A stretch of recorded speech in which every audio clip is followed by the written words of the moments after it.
Hi friend, আজ আমি চলে আসছি চা খেতে। ঠিক আছে, এটা হচ্ছে চা দোকান। এই যে একটা ছেলে, এই যে একটা ছেলে, এই যে একটা ছেলে।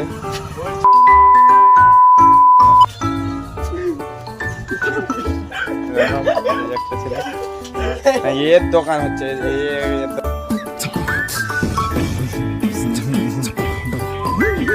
দোকান। এটা আমার হচ্ছে একটা ফ্রেন্ড, ওর দোকান। ঠিক আছে, ওর জন্য মুখ কাটছে, কিন্তু বুঝতে পারছে না যে এইসবে কিছু, যে কোনো কাজ নিয়ে কোনো অসম্মান এইসব কিছু হয় না। ঠিক আছে, এটাও বুঝতে পারছে না। ও যা করবে এরপর একটা ছাবড়ি, মানে এর মতন ছাবড়ি আর কেউ নেই বলতে, মানে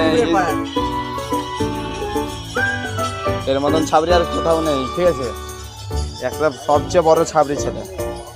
এটা হচ্ছে খুব সুন্দর, ভিউটা দেখো, খুব সুন্দর। হাই ফ্রেন্ড, ভিডিওটা যদি ভালো লাগে লাইক, সাবস্ক্রাইব এবং কি শেয়ার করে দিও। ভিডিওটা এই পর্যন্তই ছিল। ঠিক আছে, ওকে, বাই, টাটা।